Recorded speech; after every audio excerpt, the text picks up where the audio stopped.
میں حضرت صدر صاحب سے بہت ہی ادب کے ساتھ یہ درخواست کروں گا کہ آپ اپنے کلمات معزت سے ہم تمام کو نوازیں اور دعا پر اس مجلس کے اختتام کریں۔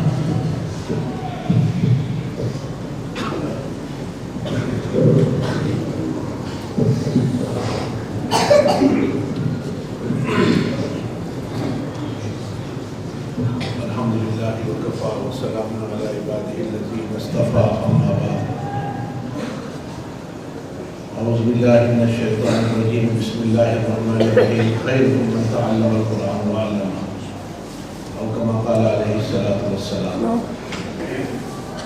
بزرگان محترم، پردہ نشین خواتین امت، نہ بیان کا وقت رہا اور نہ ضرورت محسوس ہو رہی ہے، اس لیے کہ معصوم بچوں کے بیانات کے بعد بوڑھوں کا بیان پھر بیکار ہو جاتا ہے۔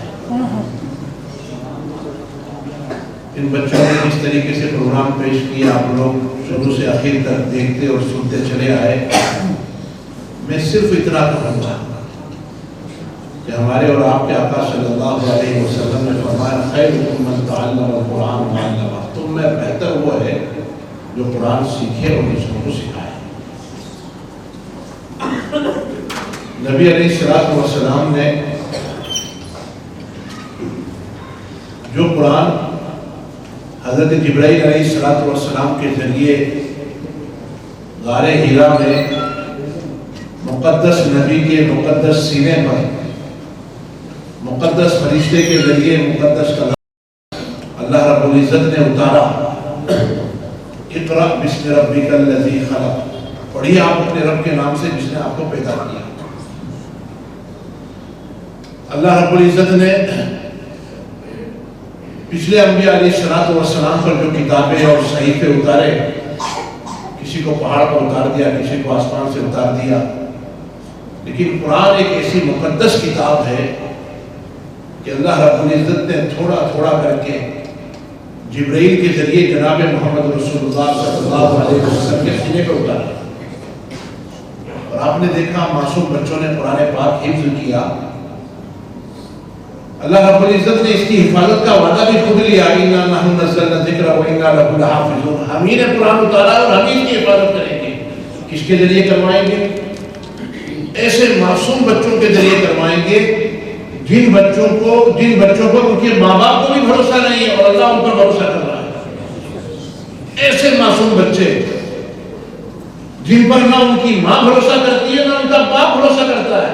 یہ بچے جب مدرسے جاتے ہیں، اسکول جاتے ہیں، تو ماں باپ اگر کہیں جانا ہے، اسپتال جانا ہے یا کہیں شادی بیاہ میں جانا ہے تو بچوں کو چابی نہیں دیتے مکان کی۔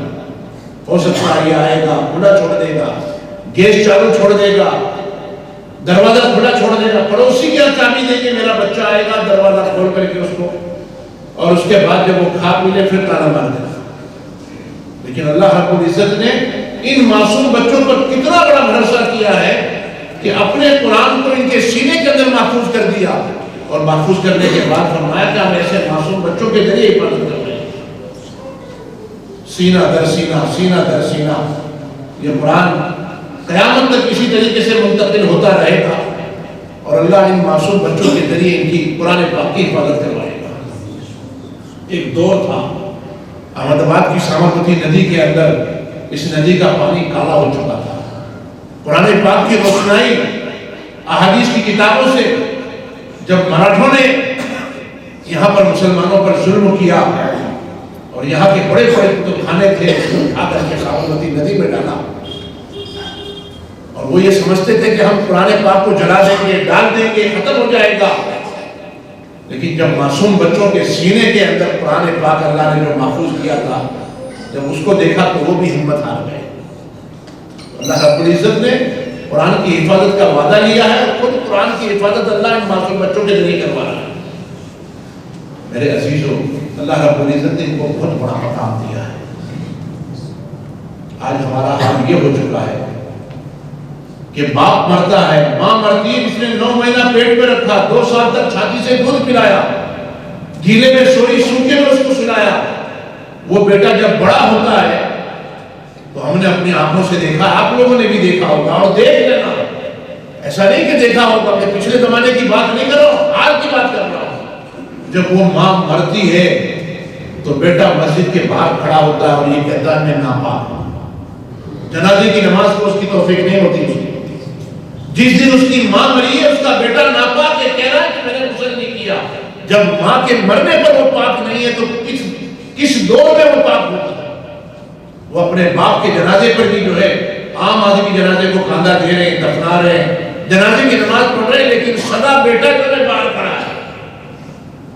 لوگ اس سے پوچھتے ہیں بھائی تیرے باپ کا جنازہ ہے، تیری ماں کا جنازہ ہے، میں ناپاک ہوں۔ میرے عزیزو، آج ہم پوری دنیا کی دولت ان پر خرچ کر دیتے ہیں ان اولاد پر، لیکن وہ اولاد ماں باپ کے جنازے کے لیے نماز پڑھنے سے محروم ہوتی ہے۔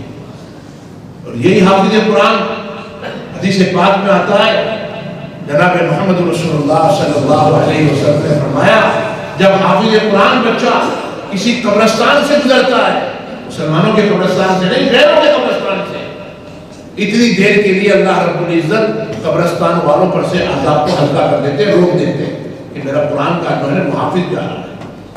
اور اگر یہی حافظ قرآن بچہ جب ہمارے اور آپ کے لیے مغفرت کے لیے ہاتھ اٹھائے اور دعا مانگے، اے اللہ میرے ماں باپ کی مغفرت فرما، اے اللہ میرے خاندان والوں کی مغفرت فرما، حدیث پاک میں آتا ہے کہ ایک حافظ قرآن 10 ایسے آدمی کو جس پر جہنم کی مہر لگی ہوگی بغیر حساب کتاب کے جنت میں لے جائے گا، بغیر حساب کتاب کے۔ اس لیے آتا ہے کہ عام آدمیوں کے ساتھ 1 یا 2 شیطان ہوتے ہیں، اور حافظ قرآن کے ساتھ جو بچہ قرآن پاک حفظ کرنے لگتا ہے، طالب علم بن جاتا ہے، اس کے ساتھ حدیث پاک میں آتا ہے 63 شیطان ہوتے ہیں۔ 1 2 نہیں، 15 20 25 50 نہیں، 63 شیطان ہوتے ہیں۔ صحابہ نے فرمایا یا رسول اللہ، طالب علم کے ساتھ دوسروں کے ساتھ بھی، فرمایا ہر ایک کے ساتھ شیطان ہوتے ہیں، یہاں تک نبی علیہ السلام نے فرمایا کہ میرے ساتھ بھی شیطان، لیکن میرا شیطان مجھ پر ایمان لے آیا۔ اب ہمارے اور آپ کے ساتھ 1 2 شیطان ہوتے ہیں، رات دن ہمیں برائیوں میں اور خرافات میں ڈالے ہوئے ہوتے ہیں۔ طالب علموں کے ساتھ 63 شیطان ہوتے ہیں، ان کا کیا حال کرتے ہوں گے، لیکن اللہ کے رسول نے فرمایا یہ دونوں فرشتے ان کی حفاظت کرتے ہیں۔ اور ان کے ساتھ 63 شیطان کیوں ہوتے ہیں؟ ایک آدمی کی عمر 50 سال 60 سال 70 سال پوری زندگی نافرمانی میں گزاری، شیطان نے اس کو گمراہ کر دیا، جہنم کے دروازے پر لا کے کھڑا کر دیا، صرف فرشتہ دھکا مارنے والا ہے، اللہ کا حکم ہونے والا ہے اس کو ڈالو جہنم کے اندر، وہاں تک لا کر کے کھڑا کر دیا، 70 80 سال تک نافرمانی کرتا رہا۔ کسی کا باپ نافرمانی کر رہا ہے، کسی کا دادا نافرمانی کر رہا ہے، کسی کا چاچا نافرمانی کر رہا ہے، کسی کا جو ہے خالو نافرمانی کر رہا ہے، کسی کا بھائی نافرمانی کر رہا ہے۔ ایسے 10 آدمیوں کو جس پر جہنم کی مہر لگی ہوگی، اللہ رب العزت کل قیامت کے دن فرمائیں گے اے میرے حافظ قرآن بندے، جا تجھے اختیار دیتا ہوں اپنے خاندان کے ایسے لوگوں کو جس پر میں نے جہنم کی مہر لگا دی، تجھے اختیار دیتا ہوں ان کی سفارش کر دے۔ اب یہ حافظ قرآن تلاش کرے گا، کہیں دادا نظر آئے گا، کہیں چاچا نظر آئے گا، کہیں باپ نظر آئے گا، کہیں وہ نظر آئے گا جس نے اس کو محبت کی نگاہ سے دیکھا ہوگا، اس کا اکرام کیا ہوگا، اس کی تعظیم کی ہوگی، اس نے حافظ بننے میں خرچ کیا ہوگا، تعاون کیا ہوگا۔ وہ جب پہچان لے گا اور وہ بھی اس کا ہاتھ پکڑ کر کے جنت میں لے جائے گا، فرشتے روکیں گے نہیں، جبکہ اس پر جہنم کی مہر لگی ہوگی۔ شیطان افسوس کرتا ہے، کہتا ہے 70 سال تک کسی پر محنت کرتے کرتے اس کو برا ہو گیا، چاچا پہ، دادا پہ، نانا پہ، پھوپھا پہ، خالو پر اور اس کے رشتہ داروں پر، بہتر یہ کہ ان کو چھوڑو، اس حافظ قرآن پر محنت کرو تاکہ یہ حافظ نہ بنے۔ اس لیے حافظ قرآن کے پیچھے 63 شیطان لگ جاتے ہیں۔ میرے عزیزوں، مگر اللہ رب العزت نے کیا مقام دیا ہے، ابھی آپ لوگوں کے نگاہوں کے سامنے تھے، یہ پتہ نہیں کتنے بندوں کے دل میں یہ طلب پیدا ہوئی ہوگی، کاش میرا بھی بیٹا ہوتا اور اس کو میں حافظ قرآن بناتا۔ آپ میں سے بہت سے لوگوں نے دیکھا ہوگا فیضان قرآن مدرسہ جب پدرے والی مسجد میں چلتا تھا اور مسجد کے روڈ پر ہی ایک چھوٹا سا اسٹیج بنتا تھا اور جلسہ ہوا کرتا تھا، بچے حافظ ہوتے تھے، لوگ ان کو محبت کی نگاہ سے دیکھتے تھے اور شفقت کی نگاہ سے دیکھتے تھے۔ ایک صاحب میرے یہاں مدرسے میں آئے فیضان قرآن میں، چند مہینہ پہلے کی بات ہے، مجھے کہنے لگے مولانا صاحب میرا بچہ یہاں آپ کے یہاں حافظ ہوا، عالم بن رہا ہے، ابھی تھوڑی سی شکایت تھی. میں نے کہا اس کا نام کاٹ دیتے ہیں ہم مدرسے سے. تو رونے لگے, کہنے لگے مولانا میں جب گاؤں سے آیا تھا ایک جلسے میں آیا تھا آپ کے مدرسے میں, اور اس نے ایک صاحب کا نام لیا, میں ان کے ساتھ آیا تھا. میری شادی نہیں ہوئی تھی, لیکن میں نے جب مدرسے کے بچوں کو دیکھا قرآن پڑھتے ہوئے اور ان کی دستار بندی, اس وقت میں نے نیت کی تھی کہ اللہ میری شادی ہوگی, بیٹا پیدا ہوگا, میں اس کو حافظ قرآن بناؤں گا. اور مولانا اللہ نے میری تمنا پوری کی, شادی بھی ہوئی, بیٹا بھی ہوا, آپ کے یہاں حافظ ہو گیا. اب میں چاہتا ہوں اس کا عالم کورس بھی پورا ہو جائے. آپ اس کو درگزر کرتے ہیں. جب اس کی بات سنی تو آنکھوں میں آنسو آئے. میرے عزیزوں, آپ سے بھی یہی گزارش کرتا ہوں, ان معصوم بچوں کو دیکھا اپنی نجات کے ذریعے کے لیے اور قرآن کی جو ہے حفاظت کے لیے ہر بندہ یہ طے کر لے کہ انشاءاللہ میں اپنے بچوں کو حافظ قرآن بناؤں. اللہ کے لیے کوئی مشکل نہیں ہے. میرے عزیزوں, پتہ نہیں کس کی آمین پر اللہ ہمارا اور آپ کا بیڑا پار کر دے. نیت کرنے میں جاتا کیا ہے. میں نے انگلینڈ میں دیکھا, سفر ہوتا ہے میرا, جب انگلینڈ جانا ہوا تو ایک صاحب سے ملا جو ایڈوکیٹ تھے, سولیسیٹر تھے. ظہر کی نماز کے بعد ان کے پاس گیا. میں نے ان سے پوچھا کہ آپ سوتے کب ہیں, رمضان کے مہینے میں رات میں بھی جاگتے ہیں؟ کہا مولانا صبح کی نماز کے بعد 2 بیٹے میرے حفظ کر رہے ہیں, ایک بیٹے کو میں لے کے بیٹھ جاتا ہوں, ایک کو میری بیوی لے کے بیٹھ جاتی ہے. 2 پارا اس کا ایک وہ سنتی ہے, 2 پارا ایک بیٹے کا میں سنتا ہوں, اور اس کے بعد پھر ہم سوتے ہیں اور پھر اپنے کاروبار کے لیے آتے ہیں. یہ حال ہے لوگوں کا. میں سمجھتا ہوں کہ اگر 100 گھر کو اٹھایا جائے تو 100 گھر کے اندر سے 60 گھر ایسے ہوں گے جس میں حافظ قرآن ملیں گے. حفظ بھی کیا, ڈاکٹر بھی بن رہا ہے, حفظ بھی کیا, سولیسیٹر بھی ہے, حفظ بھی کیا, انجینئر ہے. آپ جب ان کے آفس میں جائیں تو ایسا لگے گا کہ یہ ڈاکٹر ہے, انجینئر ہیں, لیکن جب وہ مسجد میں آتے ہیں تو عربی جبہ پہنا ہوا ہوتا ہے اور سر پہ رومال ڈالا ہوا, ایسا لگتا ہے کسی مدرسے کا بہت بڑا عالم ہے. تو میرے عزیزوں, اگر ہم چاہیں تو یہ ماحول اپنے علاقے میں بھی کر سکتے ہیں. نیت ہی کریں خالی, اور اللہ کے گھر کی خدمت کریں. میرے عزیزوں, یہاں ہم لوگ مؤذن دیکھتے ہیں کہ مؤذن چارہ مسجد کی صفائی کرتا ہے, لیکن میں نے باہر ملکوں کے اندر کسی مسجد کے اندر مؤذن نہیں دیکھا. اللہ کے گھر میں بیٹھ کر کہہ رہا ہوں, صرف اذان دینے والا ہوتا, اذان بھی عام آدمی دیتے ہیں. ایک خادم ہوتا ہے جو بیچارہ توار وغیرہ دھوتا ہے, لیکن مسجد کی صفائی کرنے والے جو محلے کے علاقے کے جو لوگ نمازی ہوتے ہیں, بڑے بڑے کاروبار ہیں ان لوگوں کے, لیکن مسجد میں جب وہ آتے ہیں تو وہ مشین لے کر کے مسجد میں گھماتے رہتے ہیں. بعض لوگوں کو دیکھتا ہوں کہ وہ ٹوائلٹ دھوتے ہیں, بعض لوگوں کو دیکھتا ہوں وضو خانہ دھوتے ہیں, کوئی شرم محسوس نہیں کرتے. میں نے ان سے کہا آپ لوگ مؤذن نہیں رکھتے؟ مولانا اللہ کے گھر کی صفائی اور کسی اور سے کروائیں, اور اس کی برکت یہ ہے کہ اللہ تعالیٰ نے ہمیں بہت زیادہ نوازا ہے. اس لیے آپ دیکھیں جتنے بھی گجراتی لوگ ہیں, گجرات کے وہاں پر ان کی مسجدوں کے اندر مؤذن نہیں ہوتے, اور اللہ نے ان کو دین بھی دیا ہے اور دنیا بھی دی ہے. تو میں آپ سے گزارش کروں گا کہ اپنے اللہ کے گھر کی جو ہے صفائی خود کیا کریں. کوئی ہفتے میں 1 دن کر رہا ہے, اور جب بڑی راتیں آتی ہے یا رمضان کا چاند دکھنے والا ہوتا ہے, اچھے لوگ جو ہے ایک کپڑا پہن لیتے ہیں, بڑے بڑے جوتے پہن لیتے ہیں, مسجد کی تو صفائی کرتے ہیں, مسجد کے باہر جو پارکنگ ایریا ہوتا ہے اس کی بھی صفائی کرتے ہیں. دیکھ کر کے بڑی تعجب ہوا کہ ہمارے یہاں تو چھوٹا سا آدمی مسجد کی صفائی کو عیب سمجھتا ہے, اور میں صفائی کروں گا. حالانکہ مسجد کی صفائی کا کتنا بڑا مقام ہے. جناب محمد رسول اللہ صلی اللہ علیہ وسلم کے زمانے میں ایک خادم تھا, مسجد کا مؤذن تھا, مسجد کی صفائی کیا کرتا تھا. انتقال ہو گیا, صحابہ نے اس کو دفنا دیا. نبی علیہ السلام نے دوسرے دن معلوم کیا فلانا نظر نہیں آتا. کہا یا رسول اللہ اس کا تو انتقال ہو گیا اور تم نے اس کو دفنا دیا. کہا بتایا نہیں مجھے. یا رسول اللہ کیا بتاؤں, خادم تھا مسجد کا. آپ نے فرمایا نہیں خادم نہیں, میں دیکھ رہا ہوں کہ جنت کی حوریں اس کو لے جانے کے لیے لڑ رہی ہیں. وہ کہہ رہی ہے میں لے جاؤں, وہ کہہ رہی ہے میں لے جاؤں, تم اس کو معمولی سمجھ رہے ہو. میں جانتے ہوئے میں نے تم سے پوچھا ہے, اس لیے پوچھا ہے کہ تم نے اس کو معمولی سمجھ کر کے مجھے نہیں بتایا, اور اللہ رب العزت نے اس کو وہ مقام دیا ہے کہ مسجد کی خدمت کے لیے کہ جنت کی حوریں اس کے لیے لڑ رہی ہیں. اس لیے میرے عزیزوں, میری آپ سے گزارش ہے, مسجد کی خدمت کرو, مدرسے کی خدمت کرو. مسجد اللہ کا گھر ہے, مدرسہ رسول اللہ کا گھر ہے. جب آپ یہ کرو گے اللہ تعالیٰ آپ کے گھروں کی جو ہے حفاظت فرمائے گا، آپ کی نسلوں کی حفاظت فرمائے گا۔ کیا تھا، آپ میں سے بہت سنے میرے والد کو دیکھا ہوگا، ایک تھیلی لے کر کے آئے تھے اور ایک جوڑ کپڑا تھا ان کے پاس، واپس جانے کا کرایہ نہیں تھا، اور ریلوے اسٹیشن پہ اتر کر کے انہوں نے جتنی اونچی نگاہ ڈالی ہوگی، اللہ رب العزت نے اتنی اونچی اونچی بلڈنگیں بنوا دی۔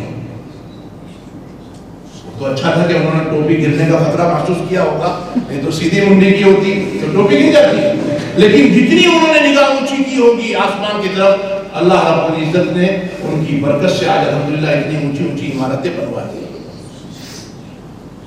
میں سوچ رہا تھا، اپنے بچوں سے بھی میں نے کہا کہ الحمدللہ والد صاحب اس شہر میں آئے اور اس کے بعد سے لے کر آج تک ان کی برکت سے 32 بلڈنگیں بنی ہیں، مسجد مدرسہ سب ملا کر کے 32۔ یہ اللہ کا بہت بڑا کرم ہے۔ اس لیے میں آپ سے یہ کہنا چاہتا ہوں، ایسا کام کر گزریے کہ مرنے کے بعد بھی ہمارے لیے صدقہ جاریہ ہو۔ مدرسے کا تعاون کر دیا، مسجد کا تعاون کر دیا، پیسوں سے کر دیا، وقت سے کر دیا، صفائی سے کر دیا، پھر دیکھیں اللہ ہماری نسلوں کی کیسے حفاظت کرتا ہے۔ اس لیے میرے عزیزو، اللہ کا بہت بڑا احسان ہے آپ کی اس بستی کے اندر یہ مسجد قائم ہوئی، اور یہ مسجد قائم ہونے کے بعد جس نے یہ مسجد بنائی اپنی والدہ کی اصالہ ثواب کے لیے بنائی تھی، اور اس کے بعد پرسوں رات ان کا فون آیا، مولانا میرے والد بہت سیریس ہیں، آپ دعا کریں، اور میں اپنے والد کی اصالہ ثواب کے لیے مسجد بنانا چاہتا ہوں، آپ جگہ تلاش کریں۔ یہ ہے لوگوں کے جذبے، اور ہم لوگوں کو مسجد کی صفائی کی توفیق نہیں ہوتی۔ میرے عزیزوں، میں آپ سے پھر گزارش کروں گا، مدرسے کو محبت کی نگاہ سے دیکھیں، پڑھنے پڑھانے والوں کو محبت کی نگاہ سے دیکھیں۔ جب تک اللہ اور اس کے رسول کا نام لینے والے ہوں گے، اللہ تعالیٰ قیامت قائم نہیں کرے گا۔ اور میں تو آس پاس کے لوگوں کو مبارکباد پیش کرتا ہوں۔ حدیث پاک میں آتا ہے، جب تک اللہ اللہ بولنے والا اس دنیا میں باقی رہے گا، قیامت نہیں آئے گی۔ 40 سال تک قیامت نہیں آئے گی۔ آخری آدمی لفظ اللہ بولنے والا ہوگا، اس کے بعد 40 سال انتظار کیا جائے گا، کہیں سے کوئی مسلمان ہے ایمان والا، 40 سال گزر جائے گا، اس کے بعد اللہ تعالیٰ قیامت قائم کر دے گا کہ اب دنیا میں کوئی مومن نہیں۔ حالانکہ اللہ کو سب معلوم ہے، لیکن پھر بھی کہ اللہ کا لفظ استعمال کرنے والے کی برکت یہ ہوگی کہ 40 سال تک قیامت نہیں آئے گی۔ اور جس مسجد میں، جس مدرسے میں دن رات اللہ اللہ پڑھا جا رہا ہو، قرآن پڑھا جا رہا ہو، حدیث پڑھی جا رہی ہو، اللہ کا ذکر کیا جا رہا ہو، تو قیامت تو بہت بڑی مصیبت ہے۔ یہ چھوٹی چھوٹی مصیبتیں، بلائیں اور تکلیفیں اللہ تعالیٰ اس کے صدقے میں ڈال دیتا ہے۔